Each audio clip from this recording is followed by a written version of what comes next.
What happens when the world gets turned on its head? We're forced to look inward, perhaps become fearful, sometimes lash out at others. While there are others in the world who don't give up hope because they believe in people. Join me, Kevin Tibbles, and Amy Goldberg for our new podcast, Believe in People, where we meet those who don't give up hope.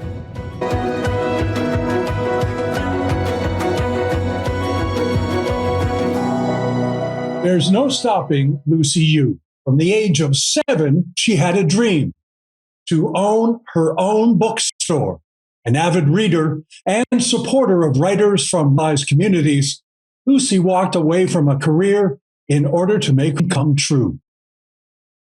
Perhaps it was the isolation of the COVID lockdown, or perhaps it was the pressures of her career. In any case, Lucy Yu decided to become the first female Asian American bookstore owner in New York City.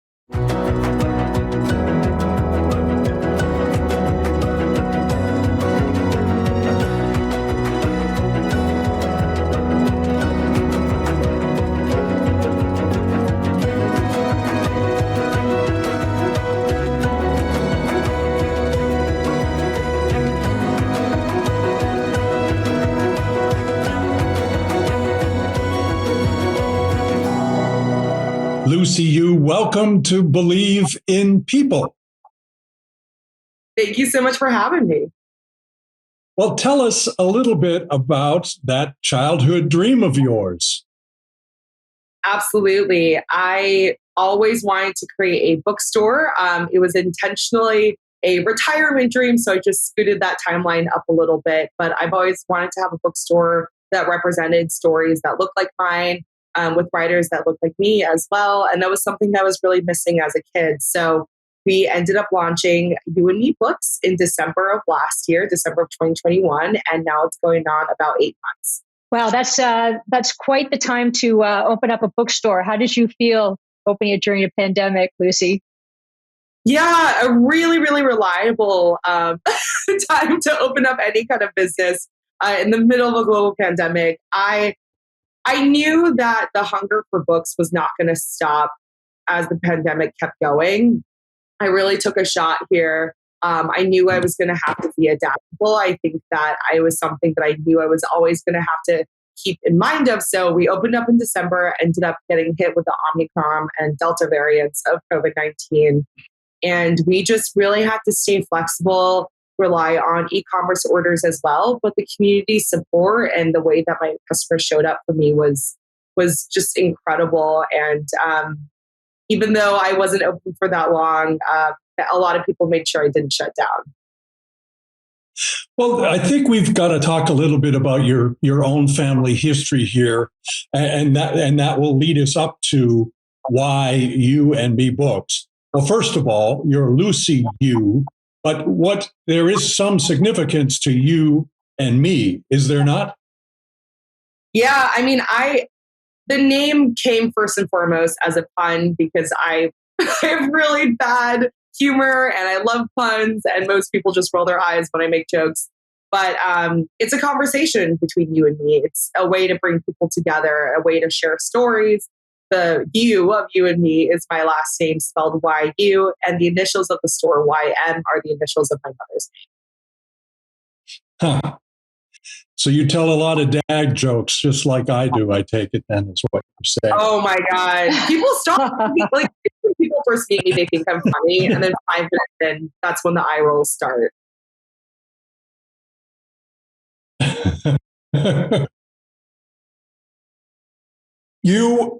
Your mother emigrated to the United States from China. Tell us a little bit. Tell us a bit. Again, I'm hearkening back to the fact when you were 7 years old, you got the idea that you wanted to start a bookstore. But all of that has to somehow be related to the fact that your mom came here and you were raised by a single mother. Yeah, I mean, I can't imagine doing that at now reaching the age of where my mom was when she first came here. But she came here at a time, she actually left her country behind during the Cultural Revolution. She was growing up during a time when she didn't have easy access to education. She was working in the farms when she actually was able to apply for college for the first time. In Chinese, it's called Qi Qinian, which is 1977. It was the big year when universities was first able to, when students were first able to go to universities after the Cultural Revolution. And so she was really pushing to live a life where education and storytelling was such an easy access for her future and for her kids. And so she immigrated here around her early 30s. She was in Canada first, and she decided she hated the cold, ended up moving to California, and she raised me up alone. And it was not easy for her to do. I think, especially now, seeing her be so close to my age now, I can imagine how she did that. And we had so many stories of us two growing up. And as I've gotten older, we've only become closer as mother and daughter. So I wanted to showcase the stories that she brought to me. And without her and her legacy and her story, I wouldn't be here. And so there's got to be some semblance of her and her name within my story. Hmm. And Lucy, I understand that there was a book that you and your mother shared as part of your inspiration. What was that book that influenced you? Yeah, it was the first time we read Kite Runner together, actually. We both saw bits of ourselves and our history in that book. And it was the first book that we really connected with. I was very young when I read that book, probably a little bit too young, but it was the first time we were able to share a story together and connect both of our lives. Hmm. Is that where you got your love of reading from growing up with your mother? Absolutely. Both my mom and her mom. So my grandmother on my mom's side, they're just avid readers. My grandmother was a principal of a school for many years. She's written in journal entries for her entire life. So she's a big writer as well. And we all are, I think, extrovert, introverts. We portray ourselves as extroverts, but the introvert within us just is so hungry for these stories. Yeah. Well, I have to ask you, your first career had nothing to do really with running a bookstore. And you mentioned retirement earlier on in the conversation. You were 27? Is that when you decided to switch horses midstream or what? It was. It was a little bit, I'm still 27, almost 28. But I worked as a chemical engineer for a couple of years, and then I worked as a supply chain manager in the food e-commerce business. So a lot of that surprisingly has some transferable skills, but regardless, it was a huge pivot to decide to open my own business. I think I'm on the younger side of starting my own business. So knowing that, I was going to make a lot of mistakes, but I'm going to continue to make mistakes for the rest of my life. So I might as well start early and learn faster. And Lucy, so what was that moment for you? What was that pivoting time where you decided I'm going to switch gears now, as opposed to something a little bit later on? I think the global pandemic affected us all in a lot of ways in realizing how short life is. I had lost one of my best friends, and he passed away at 26. And I realized that maybe I won't make it to 27, 20. Maybe I won't make it to retirement. And I want to fully live out the dreams that I have set for myself, because that's what he did. And so that was something that really pushed me to kind of leave the stable route of what I've been living and what I saw myself continuing to live for the next few decades, and do something that was really passionate and cared a lot for. And now you are in Chinatown in Manhattan, New York City, and your moniker is the first Asian American woman to open a bookstore in Manhattan. Whose books do you sell when you talk about marginalized communities? What kind of communities are you talking about? Yeah, this is a really great question.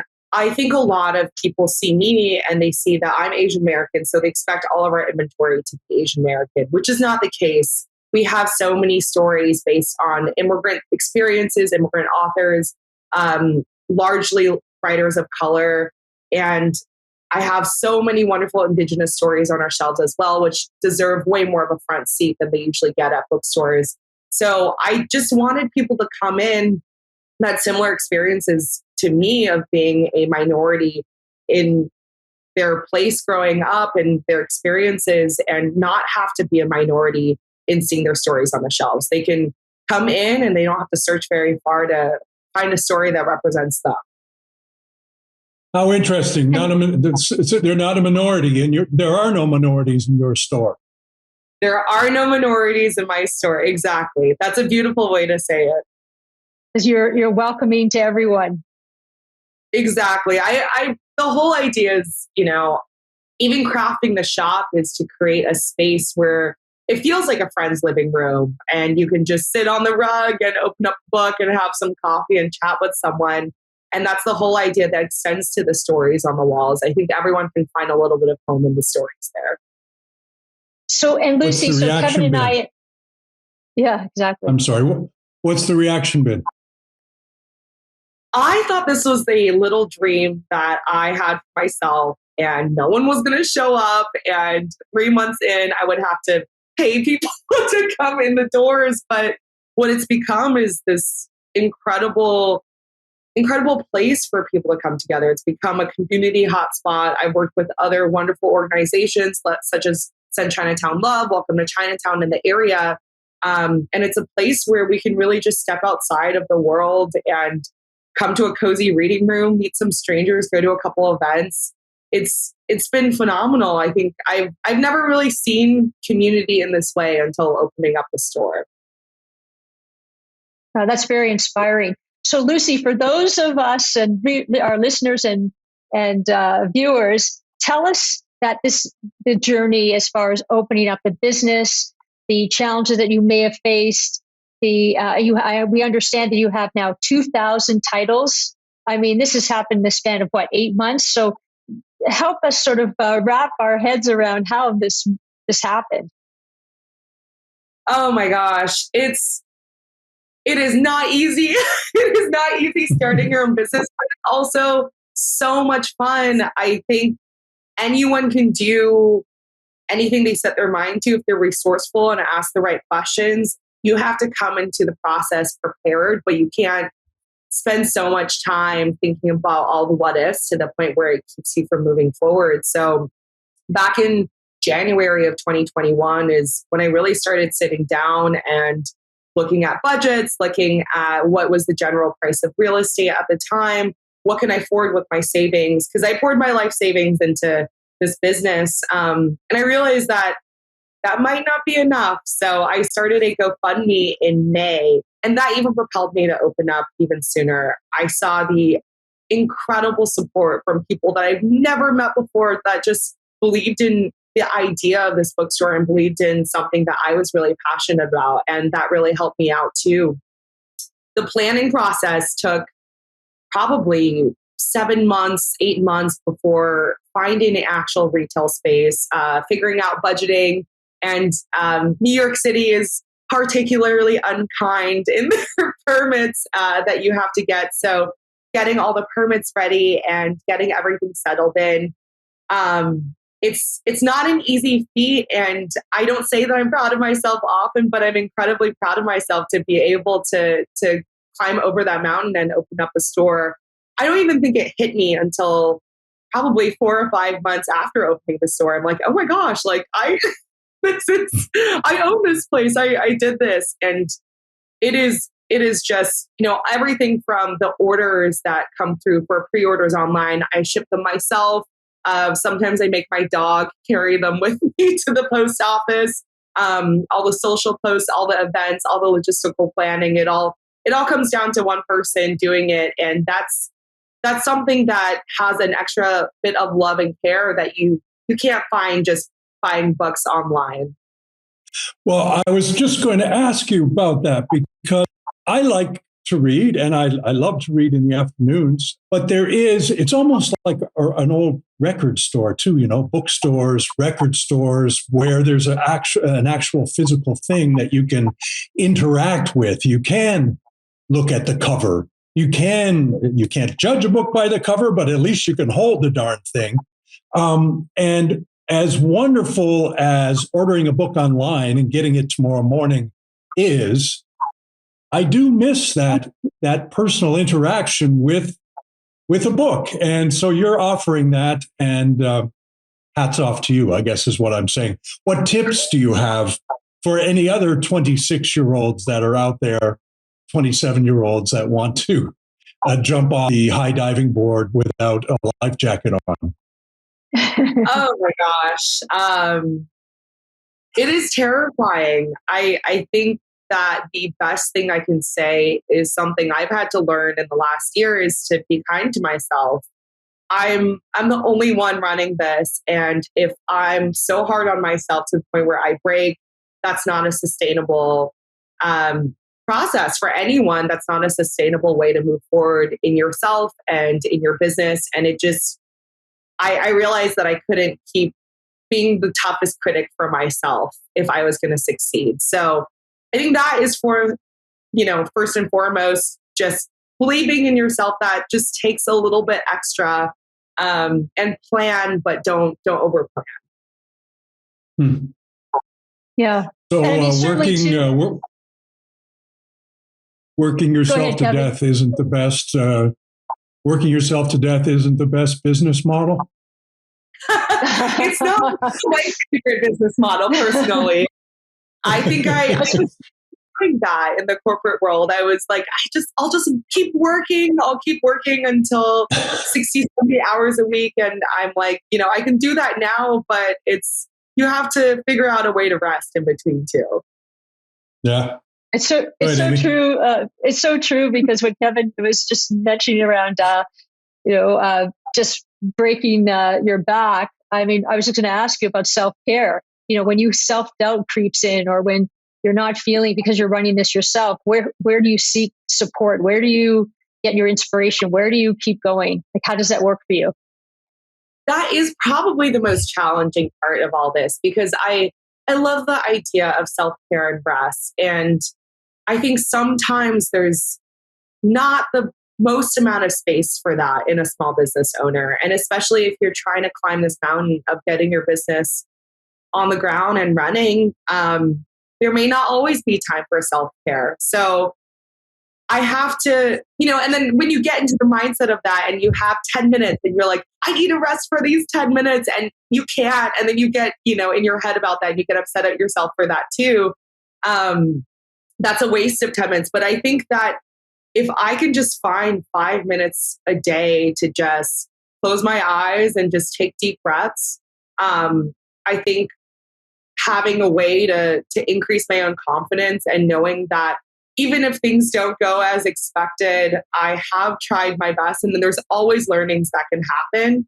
And thinking with that positive growth mindset, without a toxic positivity component, is a really tough balance that I'm still trying to figure out every day. But I love the focus on mental health and how that can be. That's just the most beneficial thing to starting a business. Therapy is amazing, and as someone who's always struggled with anxiety and depression, that's something that's top of my mind for me. Making sure that I can take care of myself throughout this process. And books are therapy. Books are therapy. Books are, reading is therapy. And when I first started, I was working 2 jobs. So the first thing to go was my reading. And that's something that was always bringing me so much joy. And that's why I started this business in the first place. So even on a 45-minute subway home, that's my time. If I want to read, if I want to write, if I just want to not think about anything, that can be my time to just rejuvenate a little bit. I was wondering whether or not, because you do share the name of the store with your mother, whether or not it was important for you, for your mother to be accepting of this wild and crazy idea of yours, and whether or not she has been. Great question. it's always going to be important for my mom to be accepting and excited about the things I'm doing. But I know that she has a lot of hesitancies for anything that veers on the riskier end of things. She left a country with a lot of uncertainties just so she can have more stability in her life. So when I'm telling her I'm leaving my very nice, stable retirement plan engineering job to open up my own bookstore, I'm sure she's not the most thrilled about it. So I first told her when I had everything in place, I was like, okay, I've gotten the LLC, I've gotten the permits, and I've gotten the space, and I've signed the lease. Now I can tell her, because nothing she can say can steer me away from actually opening up the store. She was really worried for a while, but when I first opened, she stayed with me for about 3 weeks and interacted with everyone that came into the store and talked with all the customers. And she left back to Los Angeles, and she called me and she said, I've never known community until I've seen a store like yours. And now she got an Instagram and she's stalking me on Instagram all the time. So we've gone the other end of the pendulum. Well, I guess we should all say hi to your mom at this point in the conversation then. Hi, Mom. Hey, Mom. Absolutely. Absolutely. So your mother lives in California. She does. Can I ask you, the name of our little podcast here is Believe in People. So you've just told us your story and about the people that you are helping. It sounds to me like you are helping people get noticed.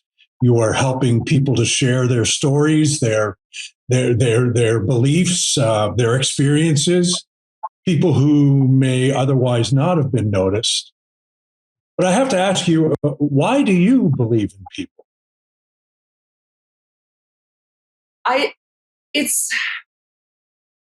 It's been hard, I think, in the time when there's so much bad news out there. It's really easy to go down the rabbit hole of we're doomed, and there's so much going wrong all the time. And I think that's being fed more in an accessible manner than it's ever been before.